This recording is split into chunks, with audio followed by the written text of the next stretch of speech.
क्या बोलते हैं, और ऑक्सीजन से दोनों जुड़े होते हैं मोनोसैकेराइड्स, तो डाइसैकेराइड बनता है। तो इस लिंकेज को हम बोलते हैं glycosidic linkage, glycosidic linkage.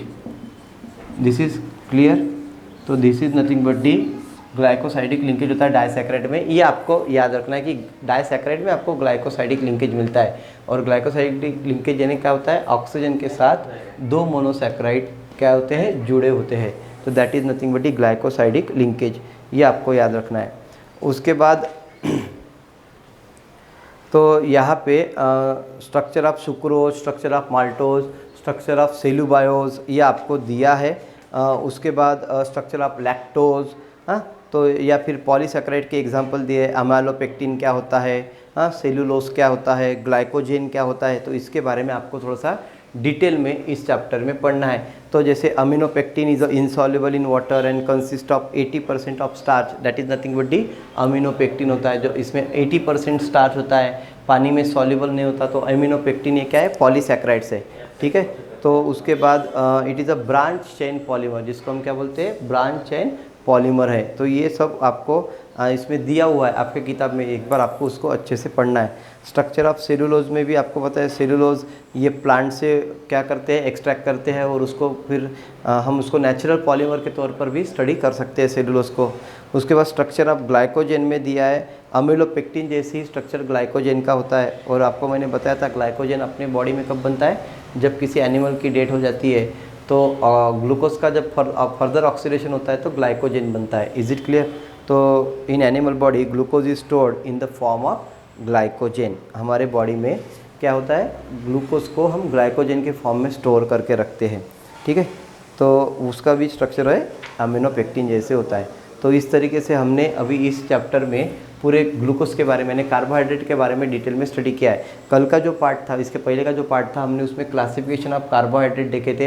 Carbohydrate का क्लासिफिकेशन हमने बहुत अच्छे से डिटेल में पढ़ा था, ठीक है ना। उसके एग्जांपल्स पढ़े थे, what is mean by carbohydrate अच्छे से पढ़ा था। फिर हमने मोनोसैकेराइड क्या होता है, डाइसैकेराइड क्या होता है, पॉलीसैकेराइड क्या होता है, ऑलिगोसैकेराइड क्या होता है, फिर रिड्यूसिंग शुगर क्या होता है, नॉन रिड्यूसिंग शुगर क्या होता है, उन सब टर्म्स को अच्छे से समझ लिए थे। और आज हमको सिर्फ इतना पता करना था कि जो ग्लूकोज है वो ओपन चेन स्ट्रक्चर में रहता है, साइक्लिक स्ट्रक्चर में रहता है। तो ओपन चेन स्ट्रक्चर के लिए क्या क्या एविडेंस हमको देना पड़ा वो हमने पता किया। ओपन चेन स्ट्रक्चर में ग्लूकोज 16 आइसोमर बनाता है, 16 आइसोमर बनाता है, वो क्यों बनाता है हमने वो भी एक चीज़ को पता किया।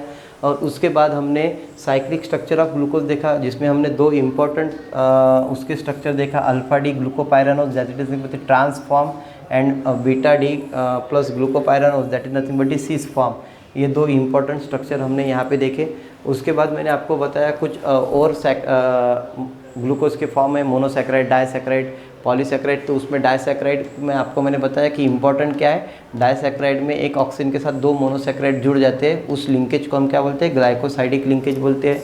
उसके बाद आपको बहुत सारे एग्जांपल स्टडी करना है पॉलीसैकेराइड के, जैसे लैक्टोज है, माल्टोज है, राइबोज है, वो आपको दिया है आपकी किताब में, आपको पढ़ना है। अभी इतना सारा डिस्कस करेंगे तो वो तो पॉसिबल नहीं है इतने कम समय में।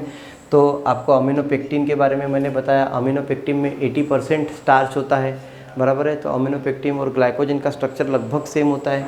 ग्लाइकोजन हमारे ह्यूमन बॉडी में as a reserve food, glucose का रिजर्व फूड के तौर पर हम ग्लाइकोजन हमारे बॉडी में स्टोर करके रखते हैं।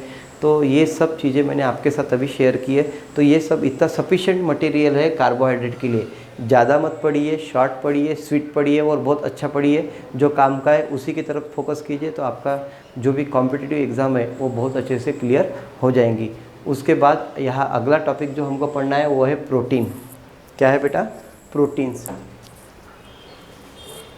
तो अभी मैं थोड़ा बहुत आपको प्रोटीन के बारे में बता देता हूँ इंट्रोडक्शन के तौर पर, फिर हम कल उसको डिटेल में पढ़ेंगे, what is mean by protein. तो इसके अगले पार्ट में हम प्रोटीन को अच्छे से डिस्क्राइब करेंगे, ठीक है। तो हाँ, तो प्रोटीन क्या है एक बार हम समझ लेते हैं।